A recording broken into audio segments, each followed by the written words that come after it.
বন্ধুরা, সব ধরনের পকোড়া মাত্রই আমাদের অনেকটা পছন্দের। সব ধরনের পকোড়া খেতে আমাদের অনেকটাই ভালো লাগে। কিন্তু আমি ভাবলাম আজকে ধনেপাতা দিয়ে পকোড়া বানানো যাক। তো দেখো, আমি বাড়িতে অনেকটাই ধনেপাতা ছিল, তাই কিছুটা ধনেপাতা আমি ভালো করে কুচিয়ে নিয়েছি। তো তারপর তাতে দিলাম হলুদ, নুন, আর তার সাথে খানিকটা বেসন দিলাম। আর তারপরে দিলাম আদা বাটা, আর তার সাথে একটুখানি জিরে গুঁড়ো।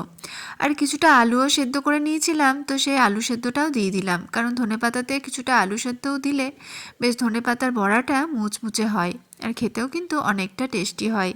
তোমরা পারলে কাশ্মীরি লঙ্কাও দিতে পারো, কিন্তু আমার যেহেতু বাচ্চা খাবে তাই জন্য সবসময় কাশ্মীরি লঙ্কাটা আমি ব্যবহার করি না, খানিকটা সময় অ্যাভয়েড করি, কারণ কাশ্মীরি লঙ্কার খাওয়াটা রোজ কিন্তু ভালো না।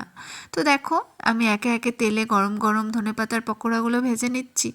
তো চায়ের সাথে মুড়ির সাথে তো বেশ ভালো লাগে। আমি অবশ্য করেছিলাম রাত্রিবেলা গরম গরম ভাতের সাথে। পকোড়াগুলো খেতে কিন্তু বেশ হয়েছিল বন্ধুরা, একদম দেখতেও ভালো হয়েছিল, আর খেতেও অনেকটা মুচমুচে হয়েছিল।